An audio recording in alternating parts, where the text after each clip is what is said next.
This is our 36-hour Barcelona adventure. Our 7-day Viking Vela Iberian Explorer cruise originates from the port of Barcelona, and as with all European cruises, it's a good idea to arrive at your embarkation port at least a day in advance. We met some people on the cruise that literally missed the boat in Barcelona and had to catch up with the cruise at a different port. Viking does offer pre-cruise extensions, but here in Barcelona, the port is near downtown and you can easily do it yourself, saving a ton of money. We took the Aerobus from the airport to downtown Barcelona. The first stop is Placa de Espana. From there, it's a short walk to our hotel, nestled in a nice little neighborhood of Monjuic.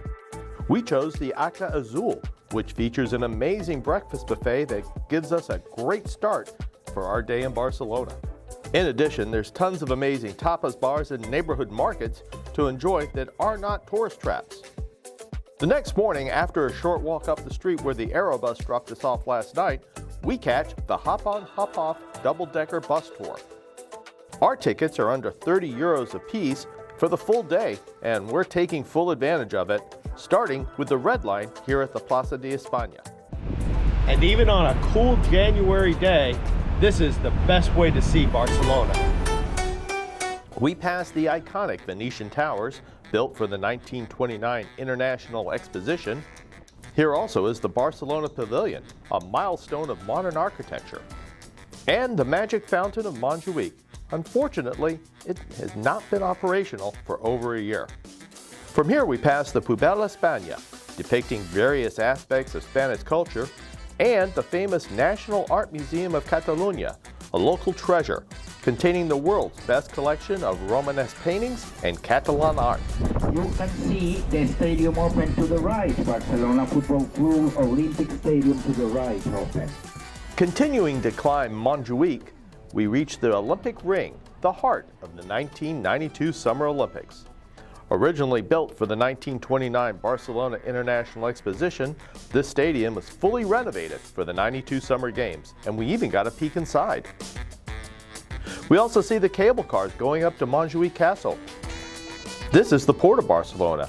We'll be taking a taxi from our hotel here tomorrow to catch our cruise ship, the Viking Vela. On the south side of the mountain, the amazing Miramar, Jardins Costa Ubella, dedicated to plants from the desert and other tropical climates. It's pretty amazing. We're now entering the old port area. This was the nerve center of 19th century Barcelona. Port Vell is now used by private yachts and cruise liners to play host to leisure and cultural activities. At the front of the old port, the Christopher Columbus Monument, pointing towards passageway to the New World. We're now entering La Barceleta. This was home to fishermen in the 18th century. Now it's a major tourist destination and adjacent to the thriving business center that was the 1992 Barcelona Olympic Village. Entering the Gothic quarter, you'll notice Catalonian flags hanging on the balconies of apartments throughout Barcelona. Locals are very proud of their traditions and heritage. Next, we see the Arc de Triomphe, built for the 1888 Universal Exposition that marks the border between the Old Town and modern Barcelona. Now we enter the top of Las Ramblas, the biggest tourist center of Barcelona, the Placa de Catalunya. This is the starting point for the red and blue lines, plus the hub of other tourist bus companies. It is crowded, so if you want to hop lines, I suggest one of the other stops that service both routes.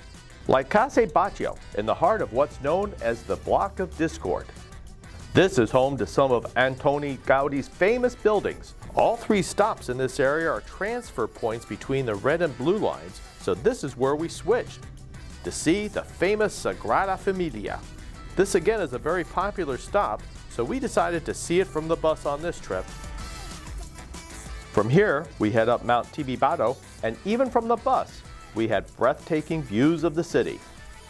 This is also the bus line for Parkway, but honestly, you really can't see anything from the bus, and from what we've heard, it is deserving of its own excursion. Along the way, we hear more about other examples of Catalan Gothic architecture. This part of the city has amazing churches and monasteries. We switch lines again to return to the Placa de Espana to grab a late lunch in our neighborhood and rest before embarking again to see the magic of this city at night. The buses run until 7 p.m., so at sunset at 5, we really get a different perspective of this special city. Las Ramblas is still bustling with the evening crowd, and there are still long lines at the Gaudi buildings. Despite enduring the cool temperature sitting on the top deck, seeing these Christmas lights adorning the shops and streets of Barcelona is magical. As is the view returning to the Placa de Espana, Las Arenas really stands out. This converted bullfighting ring is now one of the prime shopping and entertainment venues in Barcelona.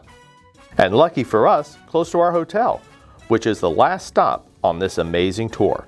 The hop-off and hop-on bus tour is a great choice if you only have one day in Barcelona.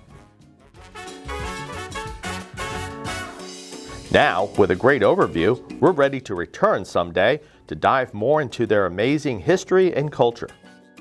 Be sure to subscribe to our channel as we explore more of our ports on our Viking cruise. We'll see you next time.